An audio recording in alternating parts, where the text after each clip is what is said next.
First off, I guess the question to start with is, what is a habitat?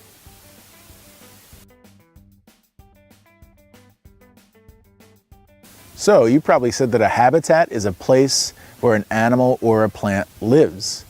And when I think of habitats, and I think when a lot of people think of habitats, they think of big things like mountains or jungles or deserts or oceans, rivers, and those are all really good examples of habitats. But also there are things that are smaller habitats. You could call them microhabitats, where there's a whole bunch of plants and animals living, but they're in a very small space. And I'm going to teach you how to explore some of my favorite microhabitats, which is life under logs. There are things that are living under this log. This is a whole habitat that we're about to take its roof off. Oh, nice. So right over here is one of my favorite animals. It's so pretty, which is one of the reasons why my favorite, but it's got a lot of other things that are cool too. So it's really slow moving. And you see how it's got that black top and then the yellow side. So this is a millipede. And millipedes have a special adaptation that allows them to live under logs. One, they have this armor they're like a tank with 1,000 legs. But also they move really slowly. You can see it's got these antennae at the front that it's just tapping my skin with. Well, they would tap the ground and look for good things to eat. And they're kind of like scavengers. They'll eat anything left over, old mushrooms or seeds from plants or anything. And millipedes also have another adaptation, and that most of them are poisonous. And they have a chemical in them. It's actually really close to cyanide, that if we ate this, we would get really sick. So don't eat millipedes. But other things, don't eat them either. But they move slow, and they protect themselves, and they look for their food, and their favorite food is under logs. So I just rolled over this log, and look what I found, one of my favorite animals at Hidden Villa. This is a kind of animal called a salamander, and it looks like a lizard, but it doesn't have scales like a lizard. It's smooth skin, so it's actually a kind of amphibian. It's closer to frogs than it is to lizards. And because it has smooth skin, it really needs to have moisture all around it. And so it likes to live under logs because that's where it stays the longest, because the sun can't dry it out.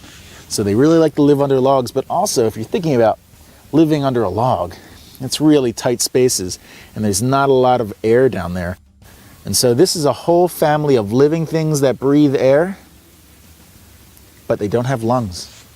They breathe the air through their skin, which means that even if its tail is sticking into a little air pocket, it can still breathe. So they live under logs, and they come up when it's wet in the winter, and they lay their eggs, and then when it's dry in the summer, they go back down, maybe through tunnels like this. And so salamanders are definitely one of the most amazing animals that live in this microhabitat. And this salamander has the prettiest name. It is called Ensatina. Now sometimes when you roll it, you have to wait a few seconds and let your eyes adjust, and then all sorts of things will start to pop out. So like with this one, I'm noticing all this fungus that is actually eating the log. And there's a few small ants, but even more exciting, our friends right on over here. So we already saw the Ensatina, but this is another kind of salamander that lives under logs, and this is called a slender salamander. And it might be hard for you to see because it's colored in really well. That's called camouflage, and that's another adaptation that it has to living in this microclimate.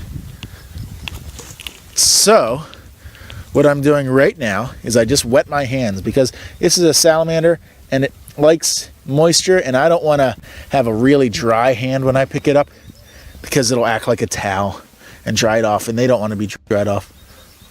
And there's actually two under here, which means that this must be a pretty good habitat, because if there's two, that might mean that this is a male and female and that they're about to lay eggs here and make more salamanders for next year.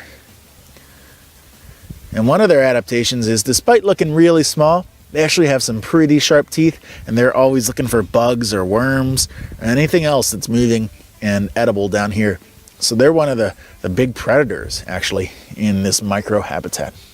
So we ended up finding a lot of living things in those little microhabitats.